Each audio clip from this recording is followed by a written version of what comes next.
The North doesn't wake up. It endures morning. If you're expecting sunshine and heroic music, you picked the wrong region. I'm a knight. Not famous, not legendary, not the kind that gets painted onto banners. The kind that gets told, ride out, and then everyone pretends that's the same as a plan. I serve a minor noble house in the North. We have a keep, land, obligations, and one true ruler: winter. So here are the rules I live by, because up here, survival isn't glory. It's preparation that doesn't quit. Morning. Warmth isn't a feeling in the North. Warmth is inventory. Firewood, tallow, furs, dry boots, salted meat, grain that isn't moldy. So the first thing I do is check the wood pile. Not inspirational, just necessary. Because in the North, a wood pile is a wall. When it fails, everything behind it freezes. Next, stores. Barrels, sacks, salt, smokehouse, lamp oil, candles. Here's the first piece of lore that matters. Southern castles fear siege. Northern castles fear being sealed in while the world turns white. A southern lord worries about arrows.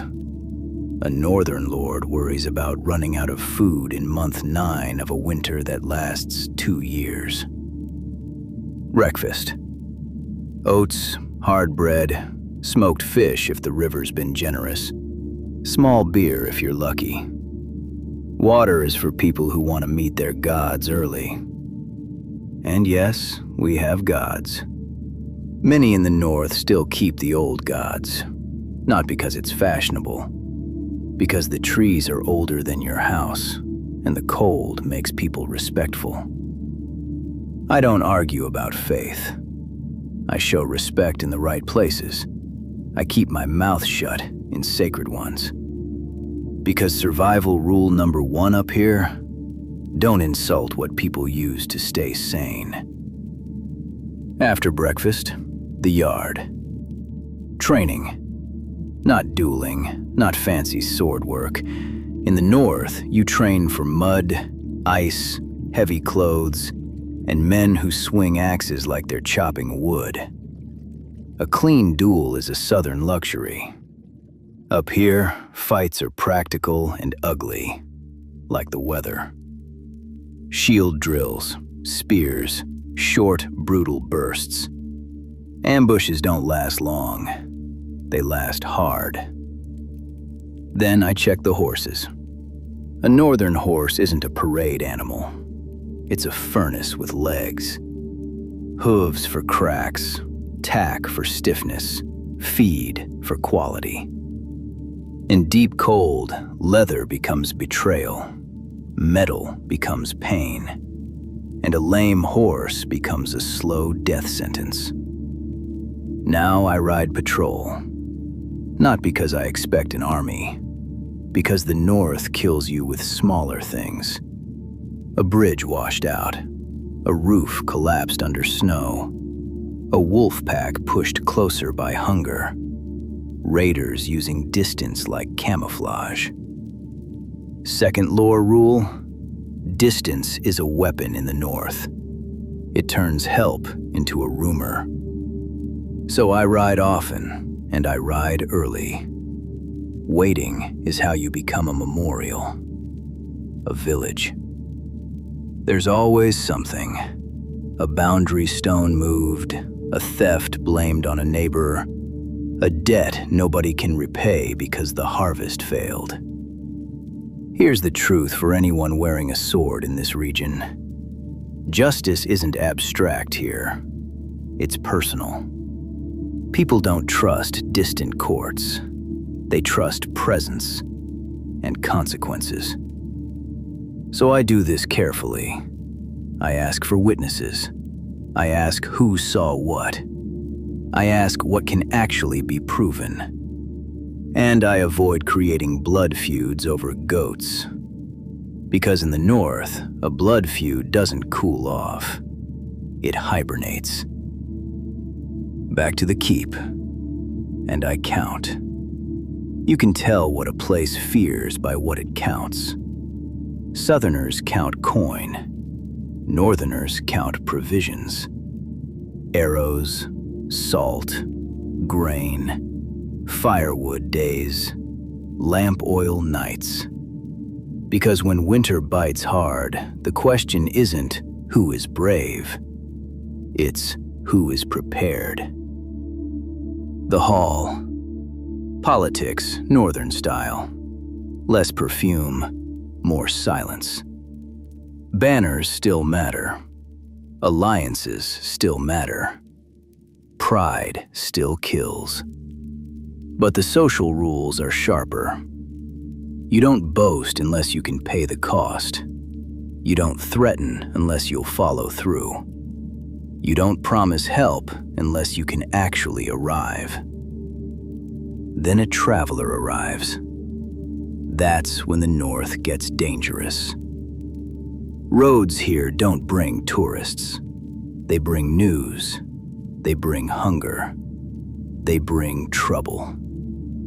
We offer guest right. Bread, salt, a fire. And this is not just politeness. Guest right is a social alarm system. It tells everyone watching, under this roof, for this night, we are not enemies. It doesn't stop monsters, but it stops men who don't want to be seen as monsters. So we do it properly. Witnesses, clear ritual, no ambiguity. Ambiguity is how people justify murder later. The traveler eats, warms hands near the fire, and speaks. They mention the wall, not dramatically, not with prophecy, just the way Northerners say important things, like you're supposed to already understand the weight. The wall is lore, but it's also logistics. A colossal barrier of ice at the edge of the world, manned by a sworn brotherhood who trade names for duty. They're always short on what matters: food, warmth, and men. When the wall asks for something, you don't laugh. You just decide how much you can afford to give without freezing yourself to death. Evening. Stew, bread, pickled something, smoked something. Then we do our nightly ritual. We plan for the worst like it's weather. Because it is. I walk the walls, not because I expect a siege, because I expect human weakness. A sleepy sentry, a torch burning low, a gate not latched properly, a man deciding to just step away for a moment. In the North, a moment can kill you. Then the raven arrives. Black wings, cold feet, wax and urgency. The wall requests an escort, supplies, a wagon train, a route through bad country. This is the kind of decision that kills nights up here. Not in battle, in priorities.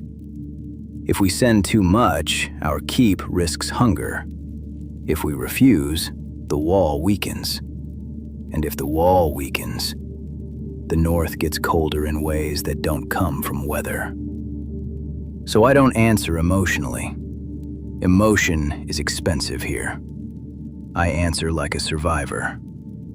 Check stores, check roads, check riders, check river ice, frozen enough to cross or thin enough to swallow horses. Then I choose an escort strategy. Small enough not to starve the keep, strong enough not to be taken, fast enough to outrun what we can't fight. Last thing before sleep, I write down who knew what and when. Because in Westeros, when something goes wrong, someone always needs someone to blame. In the North, honor is warm. Preparation is what keeps you alive long enough to have any.